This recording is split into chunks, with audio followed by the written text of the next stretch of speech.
only get better, Dan.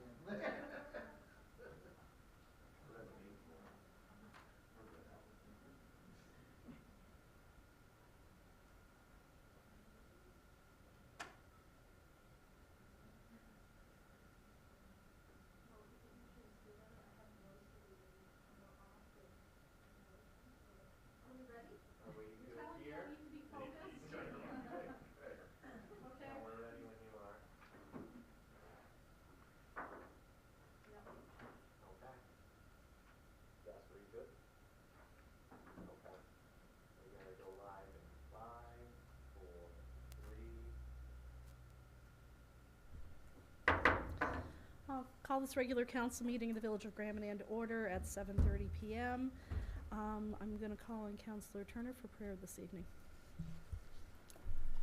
Dear God, we just pray tonight that you would make us mindful of the decisions we have to make for this community that we are privileged to live in, and we just ask that we would use our best judgment and guidance and direction in making these decisions for the betterment of our island, and we just thank you for that. In your name, amen. Thank you.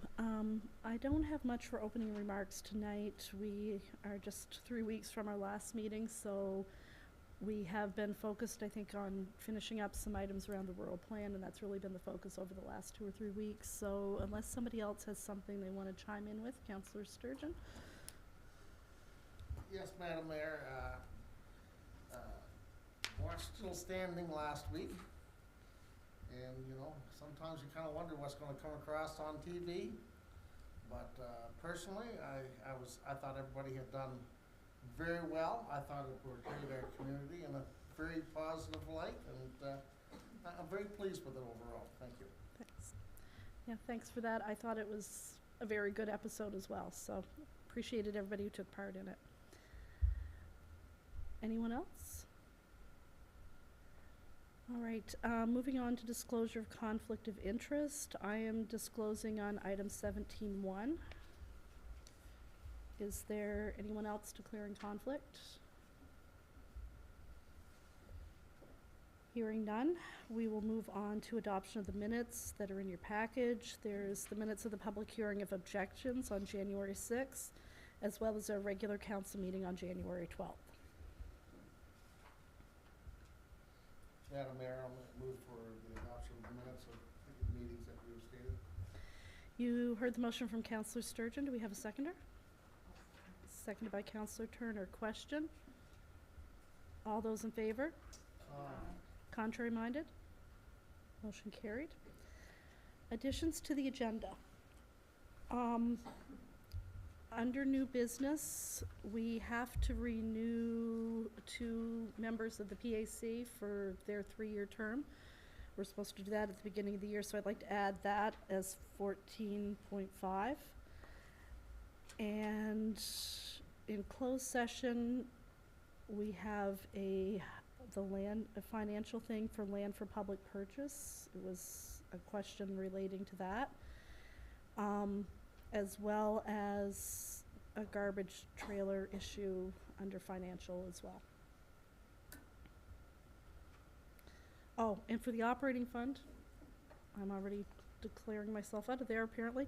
We have 2 items, Island Home Hardware, the January statement for $2,677.43, as well as Sullivan Sales for the 2024 Chev, and that is for $4,412.55. Is it on there? Okay. Sorry about that. Okay, so we had the 1 addition for home hardware, 2 items in closed session, and the PAC term as 14.3. 14.5, sorry. I make a motion that we add those items to the agenda. Heard the motion from Councillor Boyd. Second? Seconded by Deputy Mayor Greenlaw. Question? All those in favor? Contrary minded? Motion carried. So that's additions to the agenda. No RCMP. Old business. 9.1 Gramman Minor Hockey Association. the NHL Legends donation.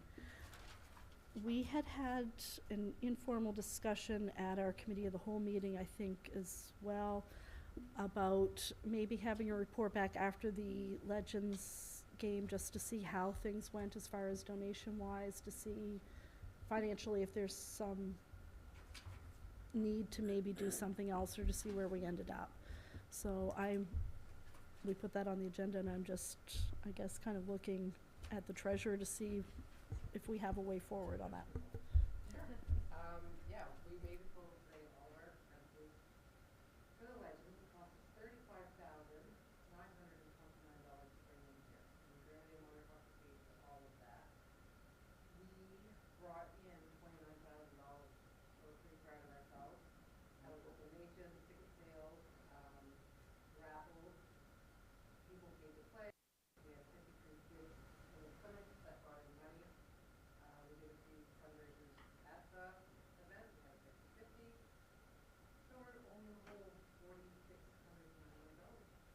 So we are pretty proud of what we did. Questions or comments around the table? Councillor Turner? I would like to go back to the $3,000 donation we got towards the rink, and where it's money that was not allocated for anything specific. This seemed like a good cause to me, because especially with the work that was done in raising the rest of the money. And I can't remember who was our benefactor in that, but there was, I think it was 3,000, wasn't it, Chris? Okay, okay. So I would make a motion that we would use that $3,000 towards the NHL Legends. You heard the motion from Councillor Turner. Do we have a seconder? I'll second. Seconded by Councillor Green. Question? So the $3,000, I'm sorry, I'm still playing with the catch up. The $3,000 was donated to the arena at large, like specifically for the arena. It was completely out of the blue. We received a check. We didn't even know what it was for. In a little bit of research, we've come to find out it's from a foundation that locally that wanted to donate to the arena. So No, it's donated towards the arena. Good for that. Any other questions, comments? All those in favor? Aye. Contrary minded? Motion carried. Thanks. Delegations or special speakers. Charlotte County Seniors Resource Center, we have Emma Keach here this evening, so welcome you up to the microphone, and you should be good to go.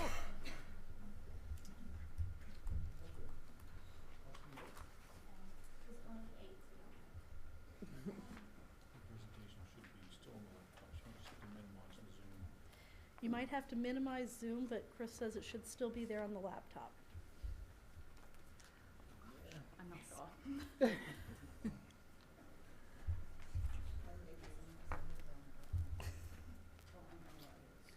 Xander, if we lose you, just sign back on.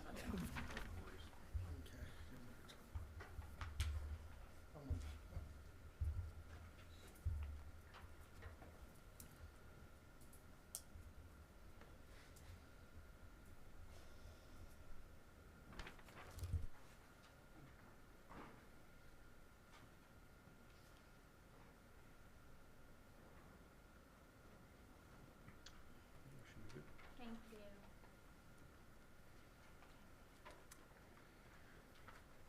My name's Emma Keach. I'm the manager of Charlotte County Seniors Resource Centre. I was here a couple of years ago. Councillor Boyd, you weren't. But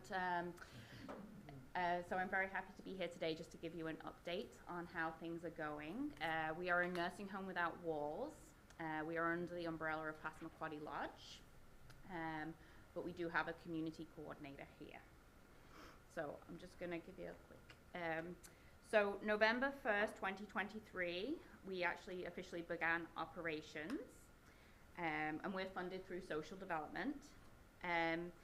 we realized Charlotte County is quite large in the Fundy Isle, so we realized the need for satellite offices.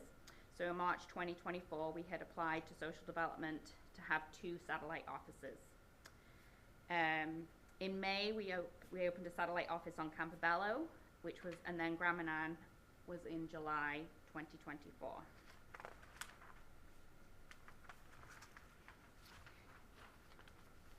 In April, we just signed a 5-year contract with social development, which means our services will continue expanding. We now have a community coordinator in Eastern Charlotte as well, and we look forward to we're going into our 3rd year of operations. Nursing Home Without Walls is becoming more well known and recognized, and people are finding us in all different ways. Self-referrals, extramural, social development, social workers, through different websites.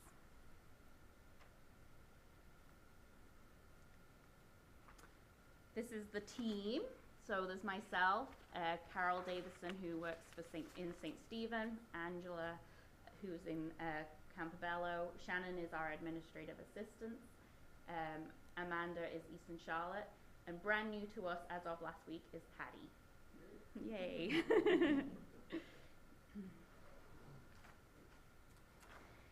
I just would like to take this opportunity, though, to thank Sharon Kazaboom, who joined our team in July of 2024. Sharon, a dedicated, compassionate, and hardworking individual, worked above and beyond. In December, Sharon retired, a well-deserved retirement. We will miss her, and we wish Deputy Mayor Fitzsimmons and her happiness, good health, and time to enjoy the things they love. And we thank her for everything. We do have an advisory committee who provides governance, oversight, and strategic guidance for the Nursing Home Without Walls program. They ensure alignment with program mandates, approve budgets, monitor outcomes, and service delivery. They also report to the Board of Directors for Passamaquoddy Lodge, and they advocate for program sustainability and support staff capacity. This is the current breakdown of clients per area. We are serving now 488 clients. As you can see, Gramanan, we have 41, and that's Gramanan Whitehead. The different programs that we're helping clients with are the following, but not limited to. We help clients apply for the Low Income Seniors Benefit, Workers Benefit, Property Tax Allowance, backdating of New Brunswick prescription drug plans, the Direct-to-Tenant Benefit, backdating of GI Guaranteed Income Supplement, fuel benefits. We have equipment we can loan out, backdating CPP. It is a community and client-driven program, so once a client signs up with us, we can see what we can help them with. These are particular to Gramanan and Whitehead, things that Sharon had helped people with over the last 2 years.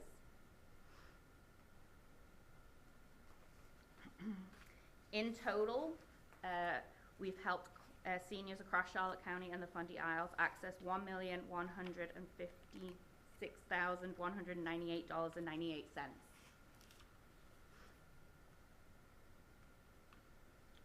One of the programs that we do assist with is the home repair programs.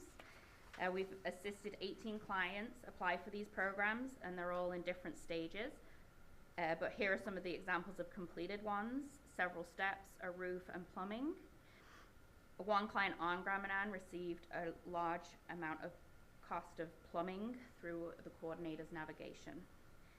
And this goes beyond just helping them apply for these programs. It means they can stay at home for longer and have other service providers provide services to them. We do have a monthly newsletter that is distributed to our registered clients. The newsletter contains an up-to-date information on community events and available benefits. This newsletter is shared both digitally and by mail to ensure accessibility for our clients. As our client base continues to grow, we will be seeking future sponsorship from local businesses and community partners to ensure this remains a sustainable and valuable resource for those we serve. With a growing list of nearly 500, getting up to 500 clients across Charlotte County, we regularly receive feedback on how much the clients value this and look forward to it.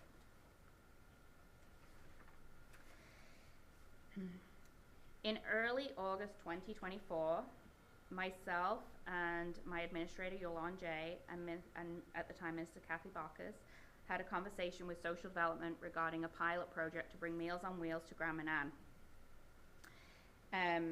Social development had allocated us a budget of $50,000, which enabled us to purchase 3 freezers, one which the village has kindly let us have here at the arena, 6 coolers, cook hours, mileage expenses, and the cost of food to support this initiative. This program identified seniors who were current and non-current clients of social development and those who were experiencing food insecurity. A key feature of this pilot project was the removal of the 2 service criteria typically required for clients to qualify for Meals on Wheels subsidy through social development, making it a more accessible service. The first meals were delivered, The first meals were delivered on Thursday, December 19th, 2024, marking an important milestone in providing some essential support to seniors in the community. I just would like to also thank Coastal Transport for working with us to transport the food and to recognize the staff who have been so kind, wonderful, and helpful and supportive. Due to the logistics of transporting the volume of food, which actually is made at Passamaquoddy Lodge, and then we bring it over here frozen, we have limited to the amount of seniors we can serve at this present time. We've received requests to add more seniors, but with the current transportation, and we are operating at full capacity. To date, we have delivered 3,710 meals in the community. We have been in discussions with Lucretia and Mark Ferris, who will be moving to Grand Manan in approximately a month, and they have expressed interest in taking over the Meals on Wheels program. This transition would allow meals to be prepared on the island, making the service more accessible and allow for client base to be expanded and enable more members of the community to benefit from this service. So something we're working on.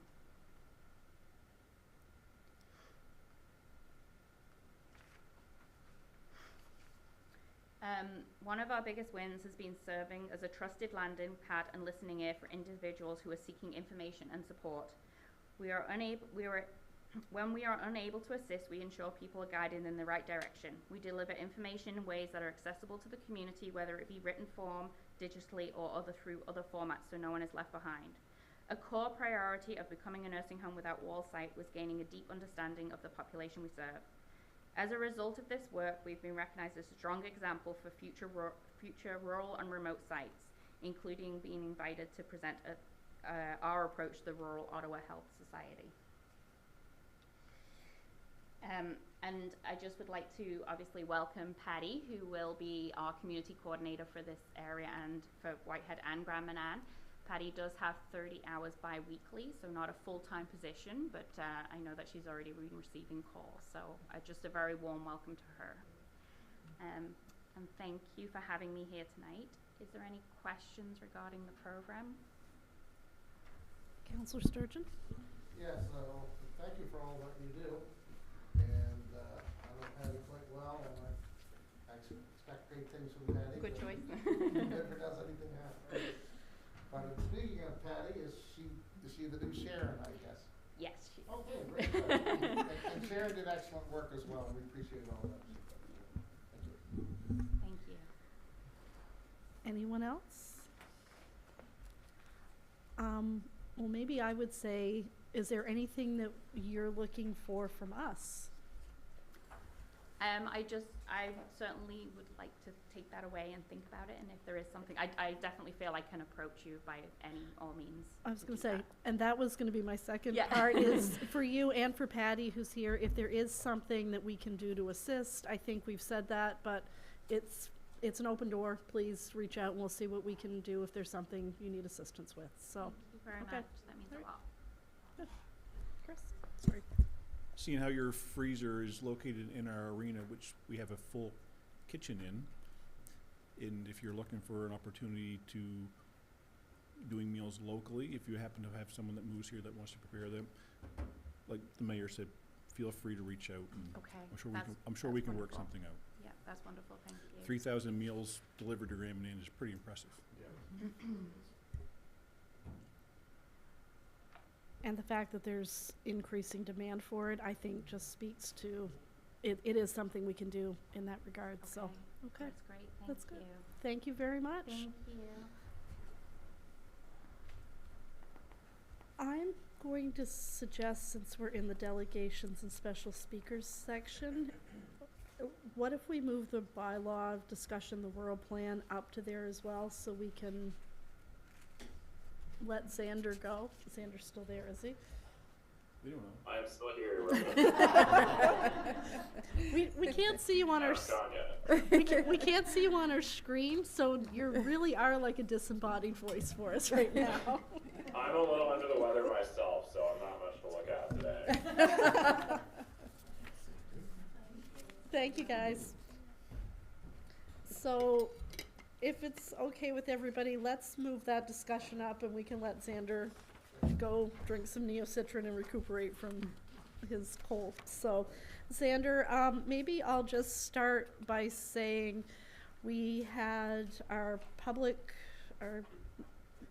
objection, the hearing on the 6th, I think it was the first Monday. We took the feedback from that. We had a letter from PAC. Council met with PAC during that interim and had a discussion about their concerns. We had a follow-up meeting with Xander, who addressed some of those concerns as well as some of what he's heard from the province. So I think he's got a bit of an overview for us, and then we can go forward and see what the wishes of the group are from there. So Xander, I'll turn it over to you. Thank you, Worship. I have a pretty brief presentation, just really going over the report and next steps. So let's see if I can find it here. Is that visible to everybody? Yep. Great. So yeah, it's very basic. I don't have a title card. Some of the changes that have been made, this is not since we've discussed anything, Council, but just I think as a result of those discussions, the accessory dwelling unit definition was changed to clearly allow them in any yard. That was something that PAC had asked for. And the distance that driveway access for transporting of excavated material from resource excavation uses, there's this buffer distance that was 100 meters from an existing residential use. You couldn't have that type of driveway.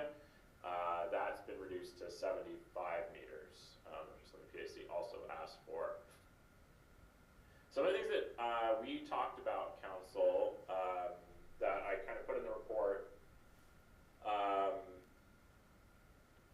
I think there were some questions. I know there were concerns around dimensional standards, and I will say that with the changes that I just mentioned, there's really no more changes that I could see making without no longer being able to recommend this bylaw to the province. I think it's like really, this is kind of the bare minimum as it is.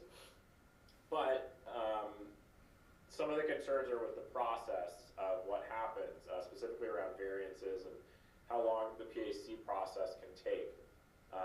So I do want to address that, and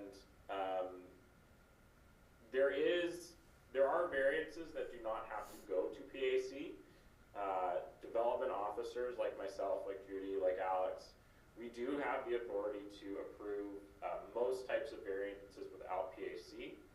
We have an internal policy, an internal office policy on this now, that was developed recently, just so we can be more consistent with this, because it does, the Community Planning Act provides development officers a lot of discretion to decide when things do or don't go to PAC, if we're authorized to approve them. But our internal policy is if there's clearly no impact to an adjacent property, I think that's very common with like you don't have enough frontage on the road, but you have enough lot area. In general, you have enough width. It's kind of one of those long driveway lots. Those, to be able to develop that kind of thing, typically those are things we would do in-house unless you have so many that you'd have like a ton of driveways right next to each other. But that's just an example. But I know that's one that folks on the island have wondered about. We can issue them when there is impact to adjacent property owners. If there's only kind of to the direct abutting neighbors, if the applicant can get a letter from those neighbors saying that they have no issue with the variance, then that is something that we would do in-house. It wouldn't have to go to PAC. There may be cases where the applicant cannot obtain consent, and in that case, we would definitely have to send it to PAC so that polling can happen and that potentially impacted people have the opportunity to give their views on the variance. But there's no impact to adjacent properties if the applicant can say can provide us with letters saying all the other owners around them consent to the variance where it might impact them. We would do that in-house, and it's a very quick process. We're mostly just doing our checks to make sure all the other things are in order, and then it really takes the same time as issuing a regular building or development permit. The PAC process can definitely take longer. It depends where you fall in the cycle. So I think a lot of the variances, especially around dimensional standards, if they're not going to be impacting neighbors, then they will take very little time to issue.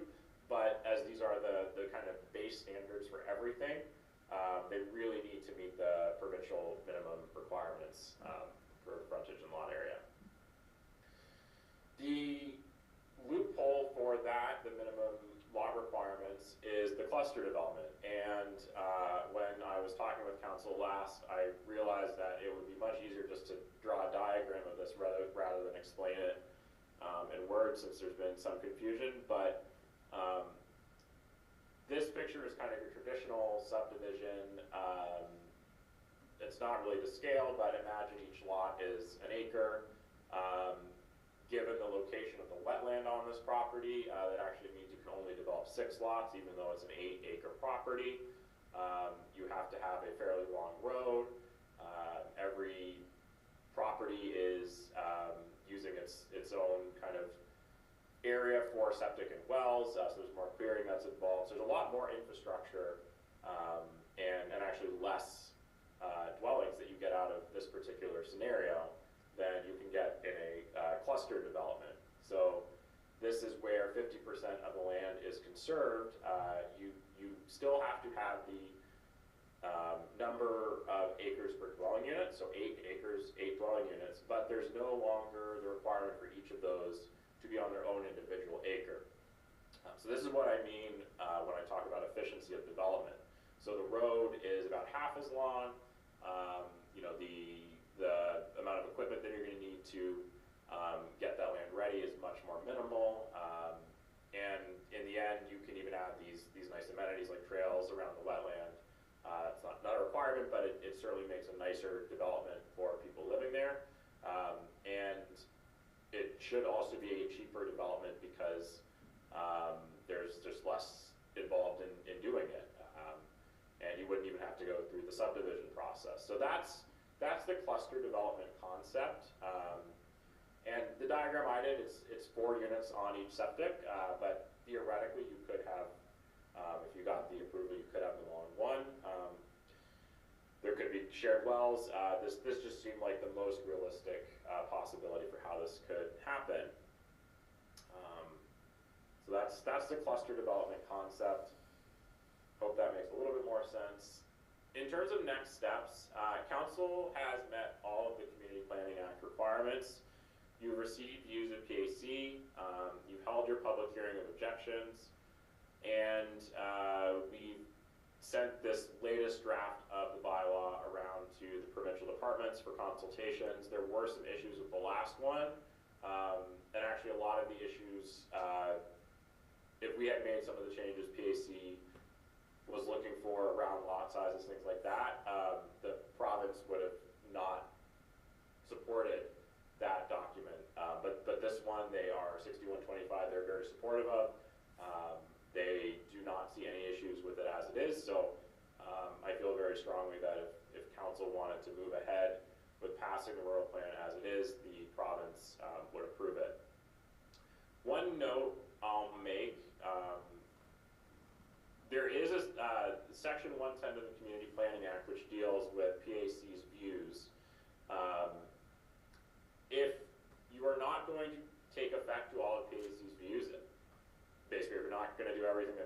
says. And this current draft has not done everything that PAC requested, and I think I've been fairly clear as to why, hopefully. If it doesn't do that, a majority of council members, not just a majority of quorum at a meeting, are required to vote in favor of the rural plan at its final reading.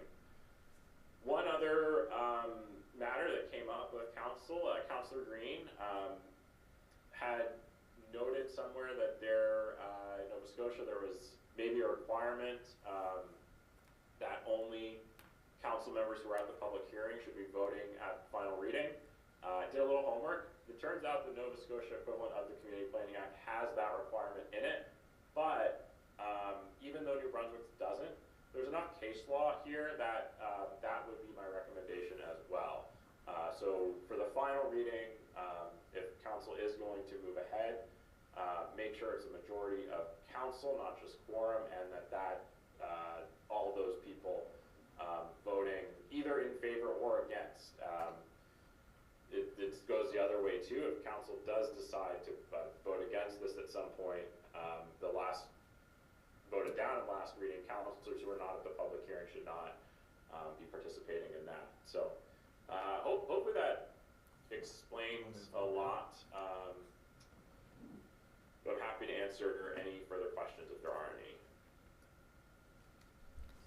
Questions or comments for Xander? Councillor Sturgeon? I just want to say, Madam Mayor, pictures are worth 1,000 words, and they did explain it quite well, so I just want to thank you for taking the extra effort for that. Thank you, Councillor Sturgeon. Anyone else? So I guess the question is, we've done the first reading of the bylaw back in December, I believe.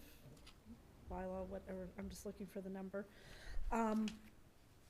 So I guess the question for council tonight is, do we want to proceed with the second and third reading tonight? I'm assuming, and Xander, I'd be looking for a little bit of guidance from you on this, that the changes that we have that you have suggested, that PAC has suggested, that we have accepted, are not significant enough from the December 1st reading that would require a restart of the process? No, they do not require a restart. They should be accepted by at a reading. So basically, say your second reading, say the amended version of the document that we have before us. Okay. I also hauled up our minutes of the public hearing, and so we are fortunate that the 5 people who were at the public hearing are also here in attendance this evening. So thank the 5 of you for that. So I guess that's my question now. What is the will of the group? Do we want to? Madam Mayor, I would like to proceed myself personally. Okay, so Councillor Boyd. Can I just confirm from you, Madam Mayor, as well as Xander, that you are, you think it best to be only councillors that were here for the hearing of objections? I mean, if that's the will of the group, that's fine. I've done a fair amount of work and talked to a lot of people on this, but if it's better for covering our butts, I guess, then I can recuse myself from the vote. Yeah, it would kind of be a cover your butts kind of thing. Just in case the bylaw did get appealed, that is a possibility. Now, if you had the majority without if you don't matter in the end, sorry, Dan, Councillor. If that vote doesn't matter, then I don't think it would matter. But if that was like the deciding vote, if you were the deciding vote, it could be an issue. Yeah, no, understood. And I get it. That's fine. Okay, Councillor Green. I would move that we proceed with second and third reading of bylaw 6125. You heard the motion from Councillor Green. Do we have a seconder? Seconded by Deputy Mayor Greenlaw. Question? So Councillor do Boyd. I leave, or do I just sit here with, on my hands? You or- just sit here Okay. and, I'll scroll on social media as you guys do it. any other questions? Yeah. Just keeping up with housekeeping, I wonder if we should retitle 6125 to 6126. Because typically, the last two digits is the year that the bylaw was approved. Are we okay with that adjustment? Yes. If necessary. Xander, is that okay? There's no issues with that change at all. Any other questions or comments? All those in favor? Aye. Contrary minded? Motion carried. So now we have the reading in title only for the second reading. Xander, do you have the wording of that? You think it was on your last slide that you had, that you could share for us? Oh, for the motion itself, Yes.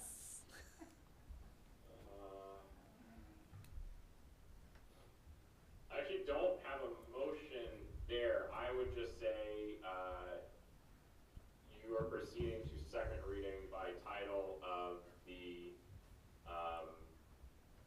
amended version of the bylaw presented to council at this time. We do have a number. Six- 6126.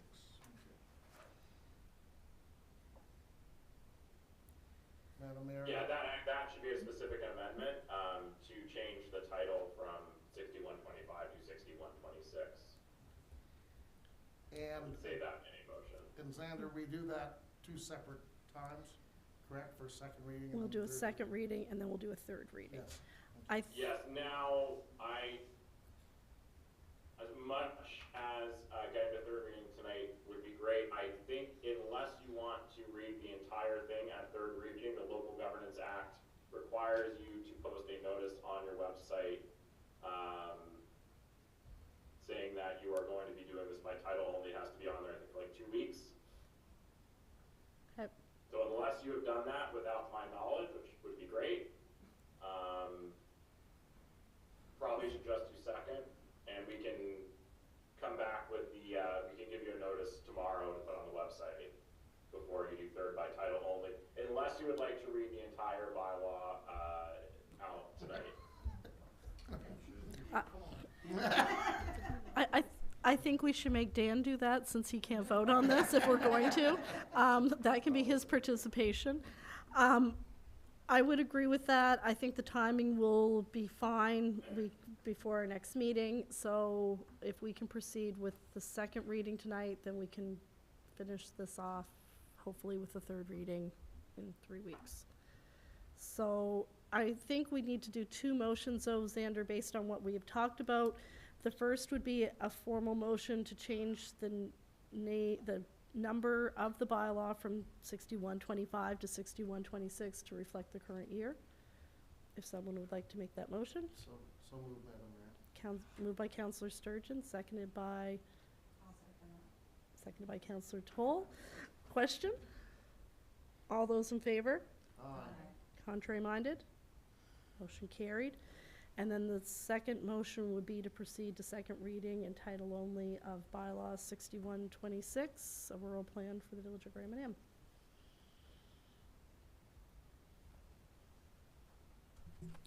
I would move that we do second reading of bylaw 6126, the rural plan for the village of Grand Manan, by title only at this time. You heard the motion from Councillor Green. Do we have a seconder? Second. Seconded by Councillor Sturgeon. Question? All those in favor? Aye. Contrary minded? Motion carried. So, Xander, you will provide us with a notice to post on the website. Yep. Yep. And it has to be up there for, I'm just looking at the Local Governance Act now, it's section 15, just for your reference. And it's, yeah, it's 14 days between when the notice goes up and when you can do third reading. So I'll get that ready for you tomorrow, and I will come back to the next, you can just do it at probably your next regular council meeting would be fine. That sounds perfect. Okay, anything else? Great. Anything else for Xander before we let him go? Thank you again, Xander, for You're welcome. logging on, doing the presentation. Hope you feel better. Thank you. Okay. See you folks later. Talk to you Right. later. Thanks. Bye. Okay. Did I skip the 10-minute open session? I think I did because I knew they were here for the presentation and, sorry, Arlene, did you want to? Okay. Sorry about that. All right, item number 13 is correspondence for World Performers Day. There is a letter and a donation request, and I'm just going to find that on here. Hang on just a sec.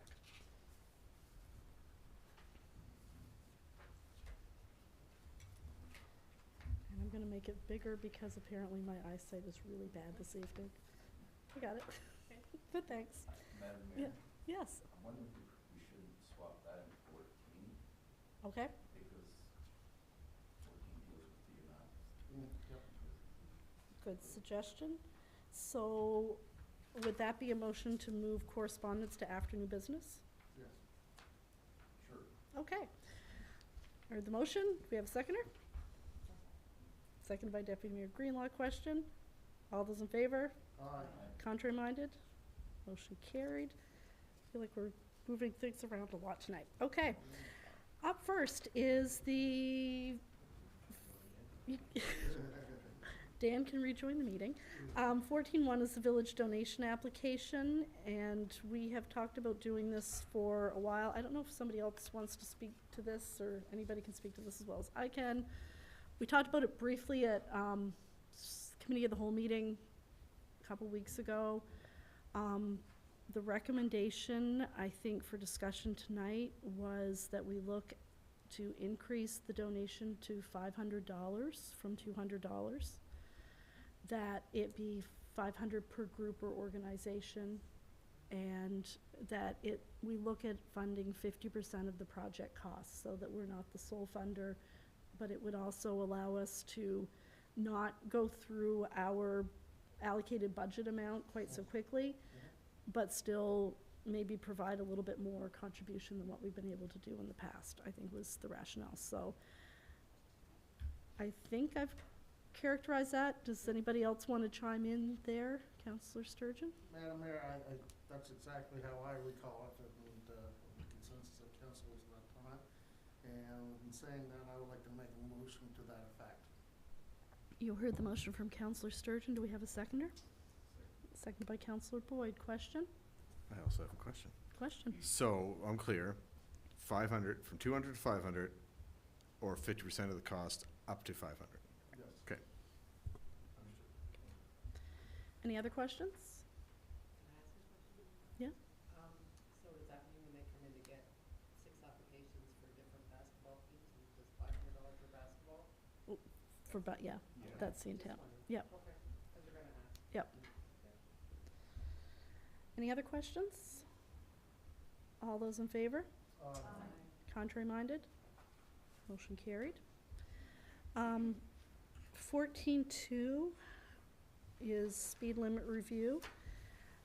So there was correspondence that we were we want to go back to do correspondence right now? Yep.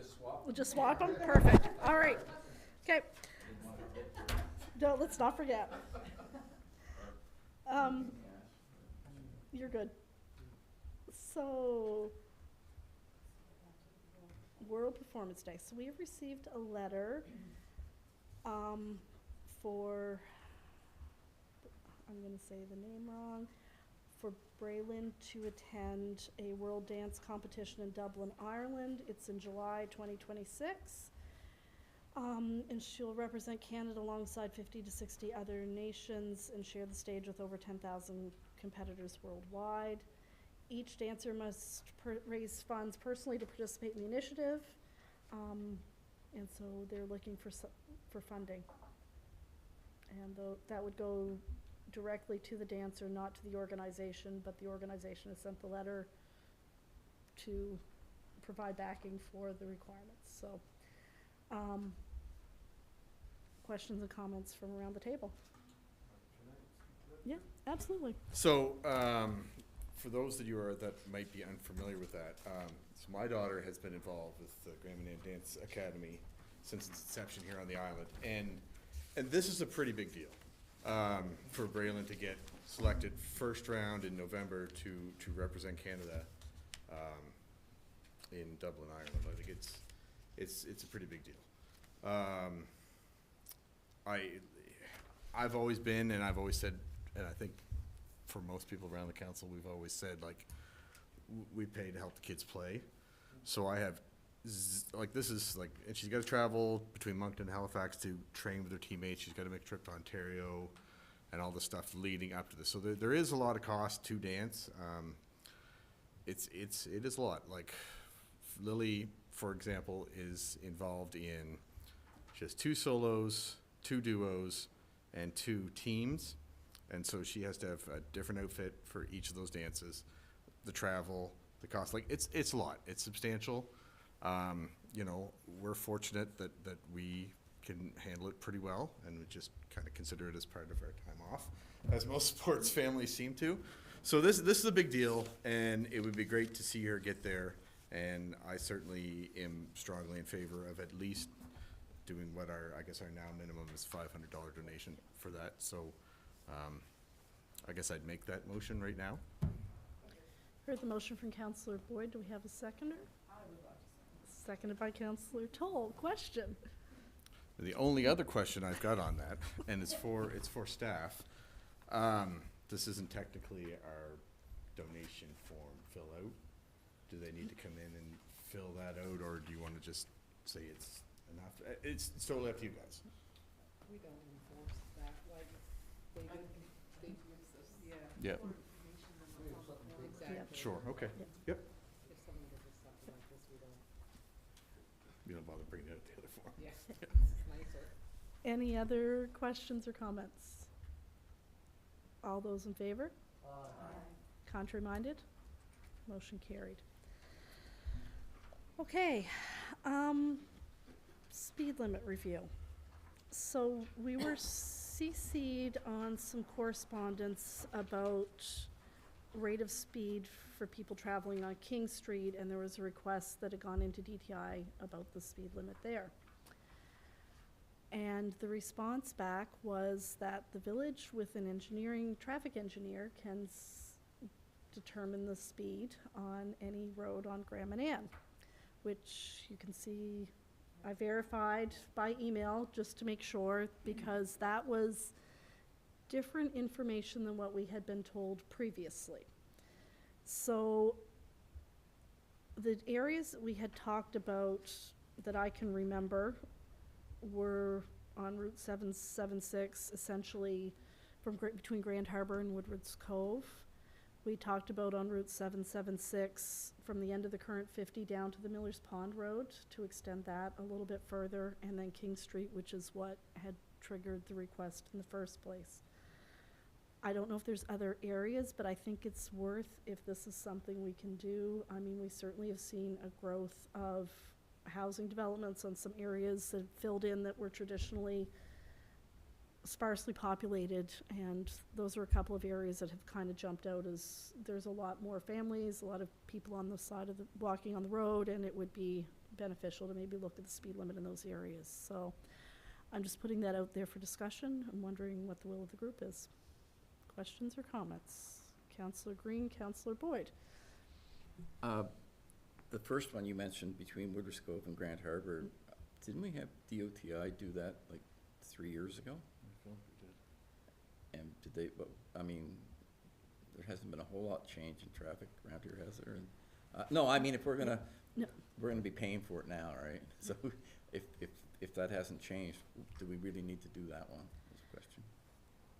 When I looked back in the correspondence, part of it was around changing it from a passing lane out here to a solid line versus changing the speed limit. So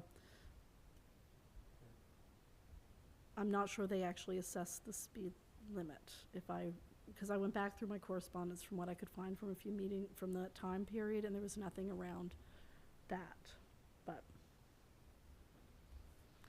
I had Counselor Boyd and then Counselor Sturgeon. I would like to see the Hill Road added to that.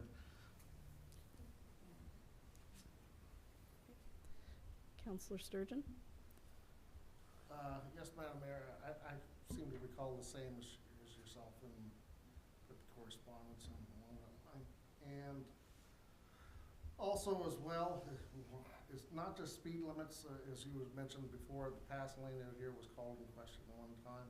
And there's a passing lane in Castalia just before the store there, when you're hitting there, and it's, for the life of me, I can't understand why it's there, because it's not very long, and there's not really much chance to pass there. And I would like for that to be kind of looked at as well, because it's, like I said, it baffles me why it's there, because it's not in a very safe spot. I'm not an engineer.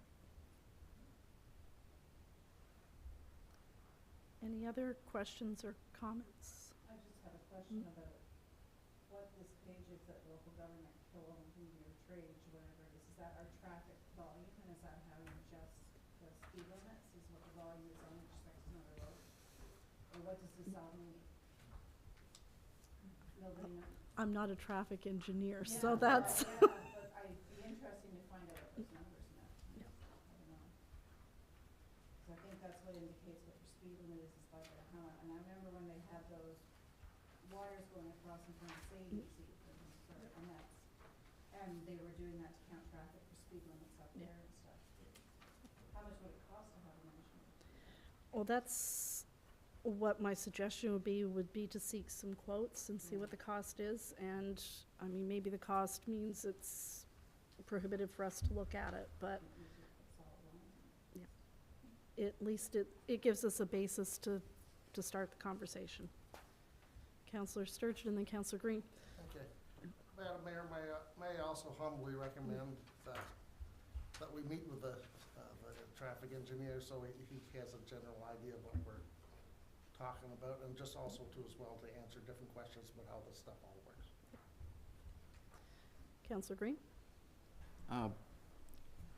You mentioned the ones up by they had the cameras up and Yeah. counters here just last year. It'd be interesting if they would share that data. I mean, if it's that fresh, it wouldn't be much different than what we're dealing with today. It might save us some time and effort. Anyone else? So I guess my question is, do we want to proceed with getting quotes or get the information from DTI for the traffic, what they had as far as traffic first, or what is the wishes of the group? Counselor Boyd. I think it doesn't hurt to do both. Okay. Are we okay with seeking some quotes? Yep. Okay. With the additional places that we've talked about here tonight, Hill Road, and then up between Wooders Cove and Castalia on Route 776 as well. And just for clarification also, Yep. Madam Mayor, that we have a chance to meet with this individual as well. Yep. For sure. Okay. Anything else on that one? Need a motion to that effect, Madam Mayor? We're just getting quotes, we're not spending money at this point, I think we should be okay. 14.3 is the March meeting. Traditionally, the last few years, we have moved the March meeting to February, just to avoid the March break if anybody's at school, particularly staff who have younger children and are looking at that week off. So I'd like to suggest our next regular meeting would be February 23rd. That was big eyes I got over on that side of the table with that. Are we okay with doing, it's March 2nd to the 6th.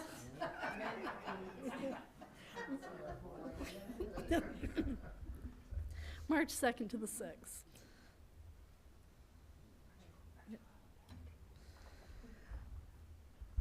All right. So I'm not hearing objections, so we'll proceed with that as we've been doing. And 14.4 is the capital renewal plan, a resolution to approve the 26-29 documents. CEO Rayner to discuss. Thank you, Madam Mayor. My apologies that you don't all have this printed in front of you. My intention was on Friday when the draft, when the agenda packages come out, to have this included in the package, but unfortunately, with many of you who know the frustrations we've had in the past with our former gas tax fund, this is kind of a carbon copy to that. So what I had emailed out to everyone late this afternoon is about version 6 of this proposed plan. It's been frustrating, to say the least. Everything that we had proposed got turned down or amended to a point where the plan didn't make sense. So what we have here in front of us is, I guess, the best we could come up with what we had. So basically, this plan was new this year. It was late 2025 when this came out, and it's kind of to replace the old, what is it? Unconditional grant, right. So the next 5 years, we have roughly $900,000 to spend on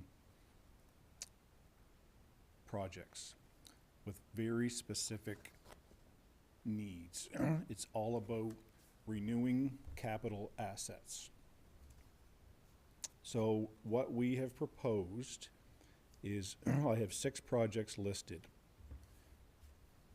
The first project is a Zamboni for the arena. And this literally come up late last week, leading up to the Legends game, which was a huge event for the community. The Zamboni wouldn't work. And I thought, what are we gonna do? We have this, they've spent huge amounts of money bringing them here and everything, and we don't have a Zamboni. So I immediately called to find out what a replacement cost for the machine would be. And the Zamboni that we have, we purchased used in 2011, and it was 20 years old when we bought it then. And we've had it for over 15 years. So we've put some money in for that. The second project would be the replacement of the washrooms at Victoria Park. For those of you that know, the washrooms at Victoria Park have been closed for, I think, 2 years now because of the conditions. So we're proposing to do all new accessible washrooms there. The third project is an upgrade to the transfer station. I was hoping we were gonna be able to do some of the proposed changes that we've been talking about the last little bit, with trying to divert traffic around the building, get the yard paved, and start being able to separate where the C&D and the metal and everything goes. But unfortunately, that didn't meet the criteria for the plan. So we've been restricted to doing some renovations to the buildings, which, for those of you that have seen the office and the washroom currently over at the transfer station and the retention center, it's very much needed.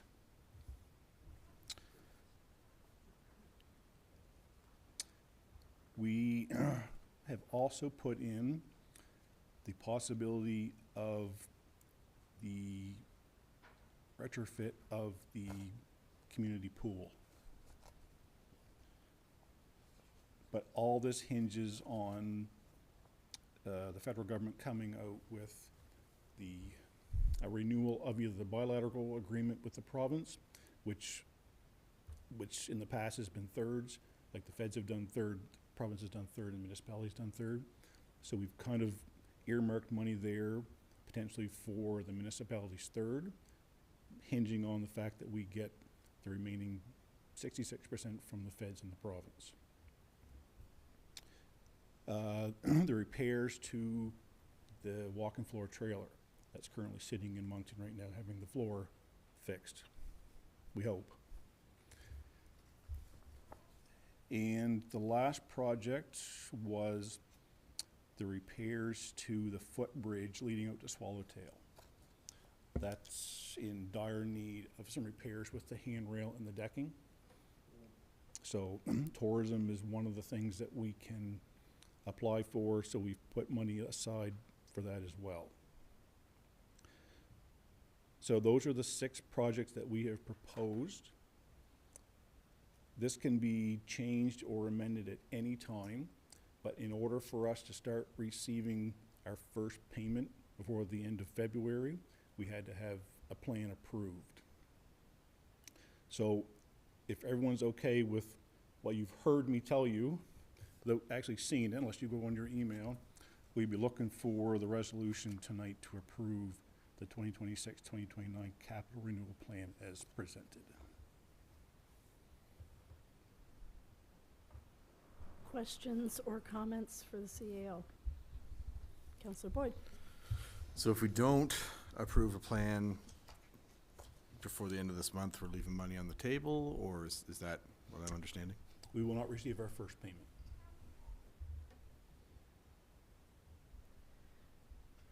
Other questions or comments? Councillor So Toll? you said if this is approved, we can still change something on it, or? Yep. This can be amended at any time. It's like the gas tax fund or the CCBF, which is called now. It can, yeah, it can be changed. It's got to be approved by council. It's got to be approved by the province first, then approved by council.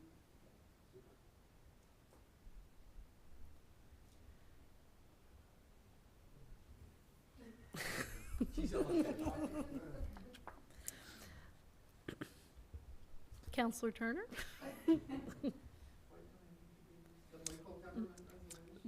Yeah, so basically we need to, it needs to be it resolved that the document, the Village of Grand Manan 2026-2029 capital renewal plan for the capital renewal fund allocation be adopted.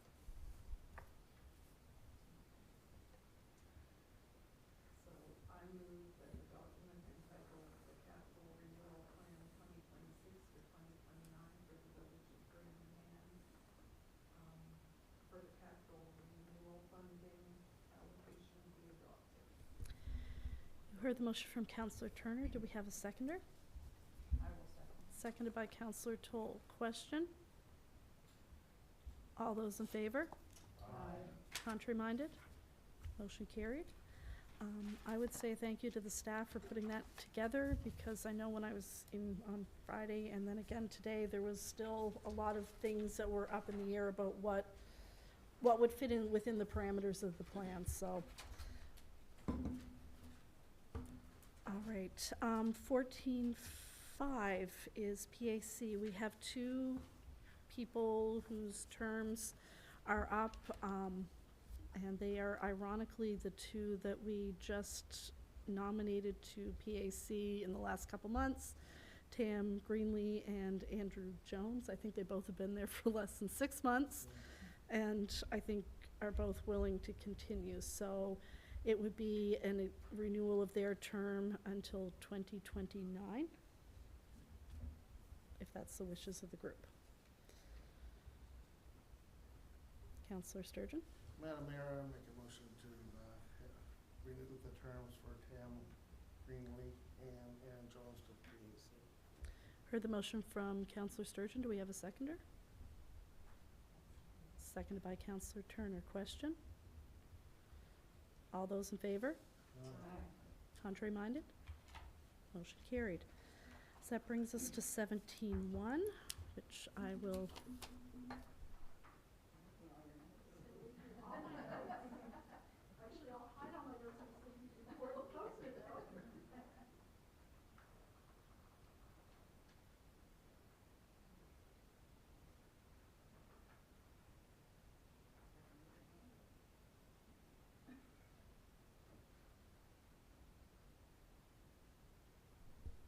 All right, we're looking for approval to pay the following invoices from the general operating fund. We have Morse Fisheries Limited for the DTI tractor mower for $1,600. Sullivan Sales and Service, DTI for the Ford 550, $3,400. $44.95. Sullivan Sales and Service for DTI for the 2024 Chevrolet for $4,412.55. Emerge for year-end, $3,335. And the Island Home Hardware Statement for $2,677.43.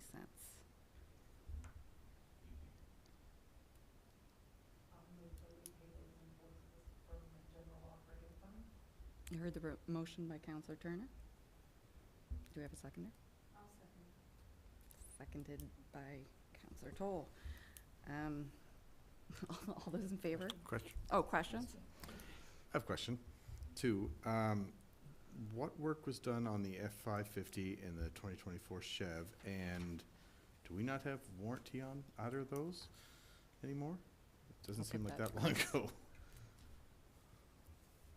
Most of that, I think, was plow work. We had all in plow steel, hoses. We put in additional hoist from the lift. That was for 2024. That's what we're spending that money. So it's, okay, so it's not actual vehicle, it's, okay, all right, nope, that's good, thank you. Any other questions? All those in favor? All right, Motion carried.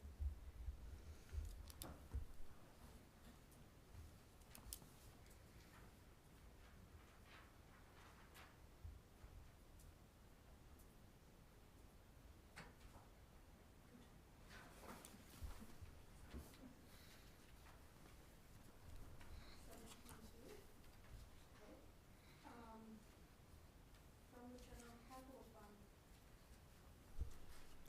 17.2 from the general capital fund. It is metal fab for a new fire truck for $587,934.70.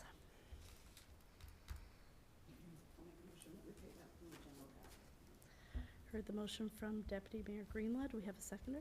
second. Seconded by Councillor Boyd. Question? Councillor Sturgeon, then Councillor Green, sorry. One or the other. You probably same question as I have. It's not the number I have set before me, so I'm kinda curious what the additionals are, I guess. Because I What? have 524,000. Oh, that's the transfer down below. Okay, all right, very good. Sorry. Those are pre-tax amounts. Yep, Yep. thank you. Okay. Not Councillor paying Green, attention. that was not your question. I'm just curious, I probably could have figured this out myself, went back to see what we paid for the chassis. How did did that come in as what they quoted, or just a little bit over, a little bit under? No, that's exactly what they quoted. Is- Minus the 200,000 that we put down for the chassis. You know, well, if that's living up to their quote in these tough times, the way the prices are jumping, that's pretty good. The only condition I think we should put on that check shouldn't be, the truck is coming Wednesday. After it's delivered and accepted, that we shouldn't pay it tomorrow. We should wait until, I mean, they might write it off coming down the highway or something, who knows? But we don't want to put the check in the mail until we have the truck, in my opinion. Thank you. Any other questions or comments? The fire department had gone through the checklist and at the last minute had made a few changes, plus or minus, but at the end of the day, it worked out exactly what they thought. So. Anyone else? All those in favor? Contrary minded? Motion carried. 18.1 is a transfer, so we're looking for a motion to transfer $524,995.60 from the fire truck line of credit to the general capital fund. You heard the motion from Councillor Boyd. Do we have a seconder? Seconded by Councillor Green. Question? All those in favor? Contrary minded? Motion carried. We're going to close session for the two additions to the agenda. The first was a financial for land for public purpose, and the second was the garbage trailer, also for financial. I'll make a motion to go into closed session. I heard the motion from Deputy Mayor Greenlaw. Do we have a seconder? I'll second. Second by Councillor Toll. Question? All those in favor? Contrary minded? Motion carried.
I'll recall this regular council meeting to order. We were in closed session for 2 items.